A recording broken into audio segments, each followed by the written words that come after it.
नमस्कार मित्रांनो, मी सुरेश मुरलीधर कोडितकर. यूट्यूबवरील ऑफबीट पूर्वीचा आणि आत्ताचा अनवट वाट ह्या चॅनलवर तुम्हा सर्वांचे स्वागत करतो. मित्रांनो, माघ अमावस्या झाली, त्याच्यानंतर आता फाल्गुन महिना सुरू झाला आहे. फाल्गुन पौर्णिमा येईल, आपण होळीचा सण उत्साहात साजरा करू, धुळवड साजरी करू आणि त्याच्यानंतर येईल फाल्गुन अमावस्या. तुम्ही म्हणताल हे नवीन काय तुम्ही आम्हाला तिथींचं सांगायला लागला आणि फाल्गुन अमावस्या झाल्यानंतर येईल पाडवा. मित्रांनो, मी ह्याच्यासाठीच एवढं सांगतोय की फाल्गुन अमावस्या ही मृत्युंजयेश्वर अमावस्या म्हणून साजरी केली जाते. म्हणजे ती साजरी करायचं कारण नाही, साजरे सण होतात, वाढदिवस होतात. ही अमावस्या साजरी करायची नाही, ही दुःखाची अमावस्या आहे. महामृत्युंजय असा हा दिवस आहे. कारण फाल्गुन अमावस्यालाच आपल्या छत्रपती संभाजीराजांनी प्राण सोडले, त्यांच्या देहाची लक्तर करण्यात आली. आपले राजे 40 दिवस औरंगजेबाचा अन्याय अत्याचार सहन करत होते. राजांचे डोळे फोडण्यात आले, राजांची चामडी सोलण्यात आली, तरीही राजांनी आपलं धर्म परिवर्तन केलं नाही. राजांनी आपल्यासाठी, आपल्या धर्मासाठी, आपल्या लेकरांसाठी प्राण दिले, पण धर्म सोडला नाही. हा लाल करून राजांना ठार मारण्यात आलं. एक राजांनी आपला महाराष्ट्र वाचवला आणि खालचा दक्षिण भारत वाचवला. दिल्लीच्या तख्ताला हादरे दिले. त्या थोरल्या महाराजांचं राज्य सांभाळण्यासाठी संभाजी महाराजांनी आपल्या जीवाची लाहीलाही केली.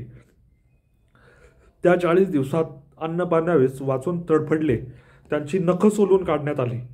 छावा चित्रपट याबद्दल सगळं वर्णन आपल्याला सांगतो.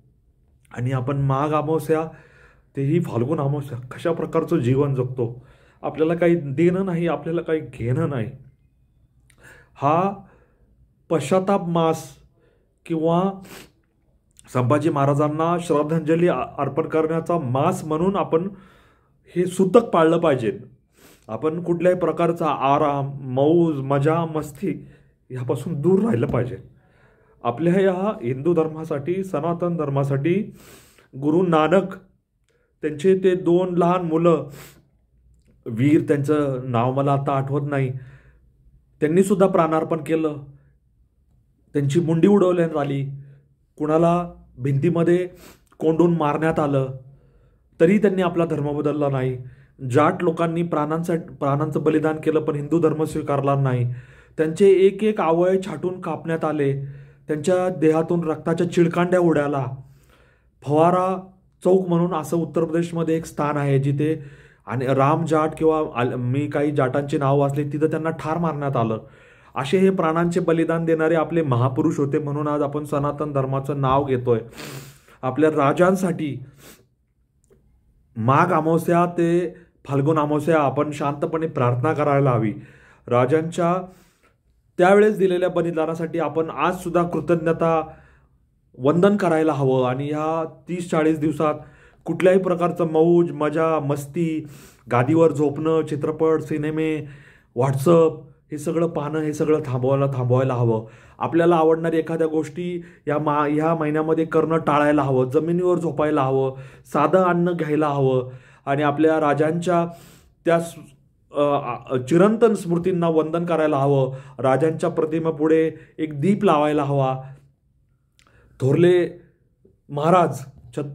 महाराज, आपले शहाजी महाराज, आऊसाहेब, राजमाता जिजाऊ, आपले मोठे महाराज छत्रपती शिवाजी महाराज, धाकले धनी छत्रपती संभाजी महाराज यांच्या पवित्र स्मृतींना वंदन करायला हवं.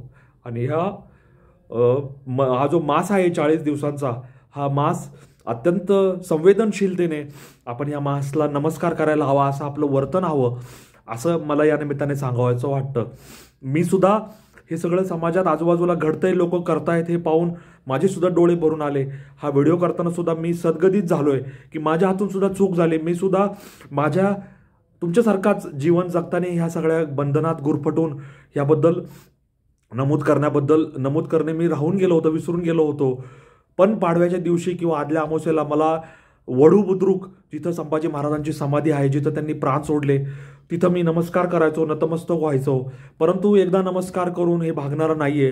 हा मास आपण दरवर्षी आपण जसे लोक विविध मास म्हणजे जैन लोक ज्याप्रमाणे 40 दिवस उपास करतात, ज्याप्रमाणे ख्रिस्ती बांधव 40 दिवस उपवास करतात, म्हणजे येशू ख्रिस्ताला ज्याप्रमाणे त्यांनी खेळ ठोकले, त्यांनी प्राण सोडले, तशा पद्धतीचं तो मांस ते लोक पाळतात. तसं मांस आपण पाळायला काय हरकत आहे? मुस्लिम बांधव रोजे पाळत असतील तशा पद्धतीने आपण हे संभाजी महाराजांचं बलिदान हे आपण ऑब्झर्व करायला हवं, निरीक्षण करायला हवं. ज्याप्रमाणे आपण नवरात्र ते 9 दिवस पाळतो तसं आपण हे 40 दिवस पाळायला हवेत. 40 दिवस नाही तर काही दिवस किंवा अमावस्येच्या आधीचे काही दिवस अशा पद्धतीने जे झेपल ते करायला हवं असं मला या निमित्ताने वाटतं.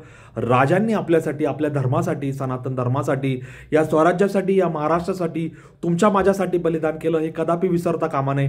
पिढ्यानपिढ्यांनी विसरता कामा नये. या देशाने, या राज्याने, या मातेने विसरता कामा नये.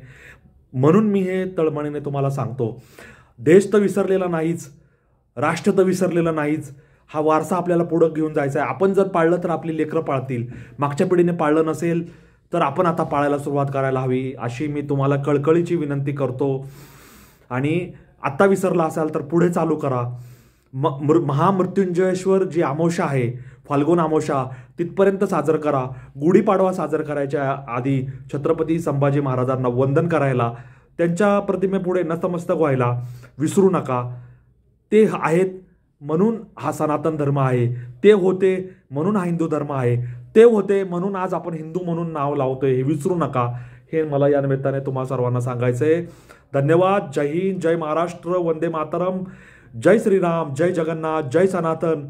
धर्मवीर संभाजी महाराजांचा विजय असो. धर्मवीर संभाजी महाराजांचा विजय असो. धन्यवाद.